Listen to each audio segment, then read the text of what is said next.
guyyaa harka fuunee kam jirtu kabajamtoota daawwattoota Guulallee Miidiyaa Neetwoork. Odeessaalee keenya kan guyyaa irraa qabannee jirra. Qopheessee dhiyeessuun kan isin faana turan Bunnoo waa beekoti.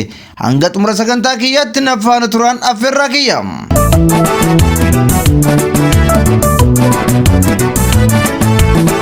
Sababa wal waraansa humnoota mootummaa fi waraana bilisummaa Oromoo gidduutti taasifamaa jiruun uummanni gidduutti miidhamaa jiraachuu maddeen himan.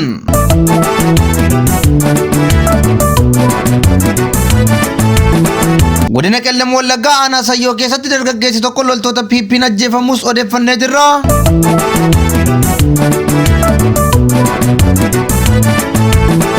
Hawaasni aanaalee gaara mul'ataa rakkoo deeggarsa namoomaa hamtuu keessa jiraachuus maddeen himaniiru.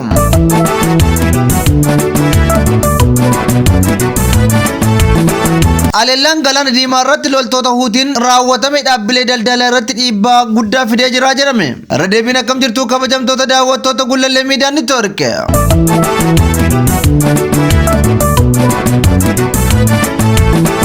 Sababa wal waraansa humnoota mootummaa fi waraana bilisummaa Oromoo gidduutti taasifameen namoonni gidduutti miidhamaa jiraachuun himamee jira. Sababa wal waraansa mootummaa fi waraana bilisummaa Oromoo waboo gidduutti taasifamaa jiruun namoonni hirmaannaa siyaasaa hin qabne ajjeefamuu, qe'ee fi qabeenyi isaanii manca'uu akkasumas qe'ee isaanii irraa buqqa'uun rakkoo hamaaf saaxilamaa jiraachuu maddeen himaniiru. Gama isaatiin mootummaan karra araaraaf banamee hin cufamne jecha garuu Oromiyaa iddoowwan garaagaraa keessatti waraana taasifamu gidduutti uummata nagaa miidhaa jiraachuu maddeen GMN itti himanii jiru. Mariin araaraa mootummaa Itoophiyaa fi waraana bilisummaa Oromoo gidduutti marsaa lama Taanzaaniyaatti taasifamee ture. Waliigaltee malee goolibamuu hordofee sana boodas lola qaamolee lamaan gidduutti adeemsifameen uummanni nagaan miidhamuu cimee itti fufee jira. Mariin araaraa marsaa lammaffaa Taanzaaniyaa Daar Salaamitti gaggeeffame abdii guddaa uummata keessatti uumee kan ture hoggaa ta'u waliigaltee fi milkii malee xumuramuun isaanii yaadatama. Mariin araaraa mootummaa Itoophiyaa fi waraana bilisummaa Oromoo gidduutti marsaa lamaaf taasifame osoo hin milkaa'in hafullee marii marsaa sadaffaan itti fufee uummanni akka boqotuuf furmaanni barbaadamuu qaba jechuun maddeen GMN fi yaada isaanii kennan ibsaniiru. Mariin araaraa kan taasifamu yoo ta'e mootummaan caasaa isaa araara gufachiisuu baran beekuu fi amansiisuu qaba kan jedhan maddeen osoo kanneen fedha araaraa hin qabne jiranii nageenya waaraa fiduun ulfaataa ta'as jedhaniiru. Humnoonni mootummaa daandii irratti gibira fidaa jechuun gocha seera maleessummaa uummata irratti kan raawwataa jiran hoggaa ta'u kun immoo caasaan mootummaa hooggansaa fi dambii tokko malee socho'aa akka jiru ibsas jedhameera. Gama biraatiin mootummaan hooggantoota ABO seeraa fi murtii malee mana hidhaa keessa kaa'ee marii araaraa yoo jedhu marii haqa qabeessaa fi iftoomina qabuuf wanta fedha qabuun fakkaatus jedhameera. Mariin araaraa dhugaa hundeerraa akka ta'uuf haqni uummata Oromoo bifa eegameen ta'uu qaba kan jedhan jiraattonni kunneen yoo Oromoo fi Oromiyaan nagaa hin arganne Itoophiyaa miti gaanfi Afrikaayyuu yaaddessaa ta'a jedheera. Mootummaan gama isaatiin araarri marsaa sadaffaa akka itti fufuuf hojjetamaa jira jedhee ibsus hanga ammaatti sochiin qabatamaa hin mul'anne kan jedhan jiraattonni GMN fi yaada kennan gama biraan immoo humna waraanaa qabaniin dhaadachuu itti fufanii jirus jedhee jira. Kanaanis mootummaan afaaniin araara jecha hojii waraana babal'isuu irraa of qusachuun uummanni Oromoo boqonnaa akka argatuuf ajajoota waraana bilisummaa Oromoo waliin nagaa buusuu qabas jedhamee jira.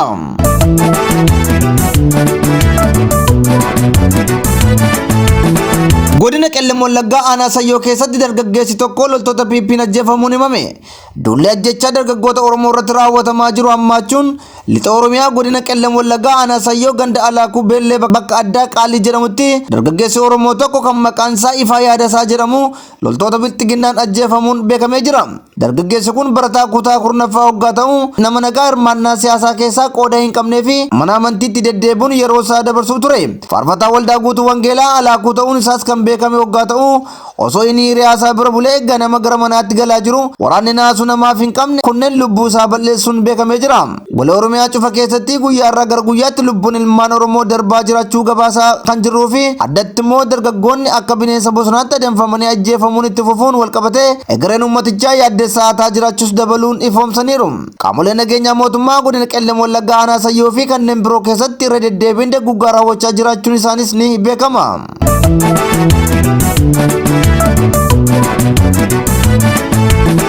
Hawaasni aanaalee gaara mul'ataa rakkoo deeggarsa namoomaa hamtuu keessa jiraachuu maddeen himan. Aanaalee gaara mul'ataa kanneen akka Guraawwaa, Kurfaa Callee, Maayuu, Baddannoo, Gola Odaa fi aanaa Qumbii keessatti rakkoon deeggarsa namoomaa hammaachuun uummanni beelaan miidhamaa jiraachuu ragaaleen maddeen irraa argaman ni mul'isa. Godina Harargee ba'aa aanaalee gaara mul'ataa keessatti hawaasni rakkoo deeggarsa namoomaa fi bu'uuraalee hawaasummaatiin rakkataa jiraachuus maddeen dabalanii ibsaniiru. Keessumaa immoo tibbana rakkoon beelaa aanaalee gaara mul'ataa mudachuu kan himan maddeen hawaasni haala ulfaataa keessa jiras jedhee jira. Viidiyoon hawaasa rakkatee deeggarsa namoomaa barbaadu mul'isu kan aanaalee gaara mul'ataa irraa ergame akka mul'isutti hawaasni rakkoo beelaa qofa osoo hin taane rakkoo daandii, bishaan qulqulluu fi bu'uuraalee tajaajila hawaasummaa dhabuun rakkoo hamtuu keessa jiraachuus ni mul'isa jedhame. Aanaalee gaara mul'ataa keessatti dheerachuu hongee irraan kan ka'e beelli bu'ee jiraachuu kan ibsan maddeen sababa rakkoo beelaatiin barattoonni mana barumsaa deemuu dhiisanii jiraachuus maddeen keenya ifoomsaniiru. Dhaabbanni Oromoo Daawwaa Seentar jedhamu midhaan nyaataa uummata aanaalee gaara mul'ataatiif deeggarsa taasisaa kan jiru hoggaa ta'u sababa uummanni hedduun rakkoo wal fakkaataa keessa jiraniif deeggarsi taasifame walanqachuu isaas himaniiru. Kanaafuu uummata Oromoo kutaalee idil addunyaa hawaasa gaara mul'ataatiif akka birmatu waamichi taasifamaa jira. Maddi oduu keenya OMN dha.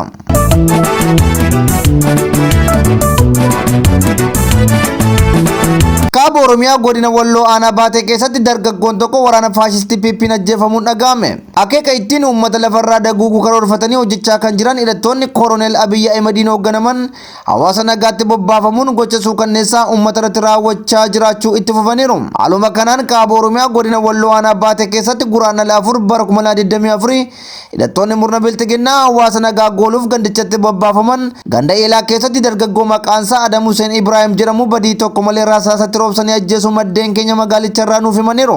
Dargaggoon kun hojii qonnaa hojjechuun maatii isaa jiraachisu malee siyaasa kam keessaa qooda akka hin qabne kan himan jiraattonni oromummaa isaa qofaan yakkuun akka ajjeesan dabaluun ibsaniiru. Qaamoleen mootummaa kunneen reeffa dargaggoo kanaas akka hin kaafamne dhorkuun akkasumas ganda eelaa keessa deemuun qabeenya hawaasa saamaa fi uummata tumaa akka turan maddeen bakkicha irraa nuuf himaniiru. Mootummaan biyyattii hoogganaa jiru saba Oromoo akka diinaatti ilaaluun badii hamaa irratti raawwataa jira.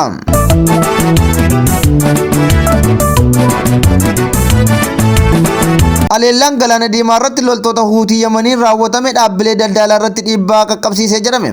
Haleellaan finciltoonni Huutii Yaman galaana diimaa keessatti dooniiwwan irratti raawwatame daandii doonii gabaabaa Awurooppaa fi Eeshiyaa gidduu jiru irratti jeequmsa guddaa uumeera jedhame.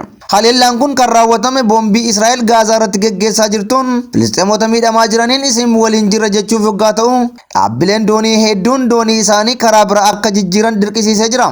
Tarkaanfii Huutii kana dhaabuuf garee eegduun galaana kanaa Prosperity Guardian jedhamuun ijaaraman tarkaanfii fudhachuu eegalanis Huutiin gocha isaarraa dhaabuu hin dandeenye.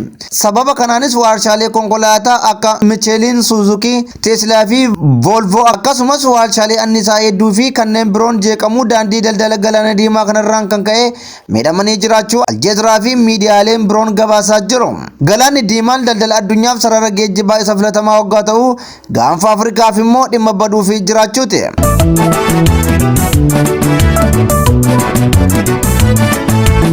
Hayyeen kabajamtoota daawwattoota Gullallee Miidiyaa Neetwoorkii odeessaaleen keenya kan guyyaa irraatiif qabanne kanneen hangasii turanii qopheessee dhiyeessuun kan isin faana ture Abbunnoo waa beekooti. Isinis qophiileen keenya yeroo hundumaa akka isin bira ga'aniif toora YouTube Gullallee Miidiyaa Neetwoorkii saabskiraayib gochuu itti fufaa isiniin jenna. Akkasumas gaaffii fi yaada qabaattan karaa lakkoofsa teelegiraamii iskiriina gubbaatti mul'atuutiin nu quunnamuu dandeessu isiniin jenna. Waan nu daawwattaniif galatooma.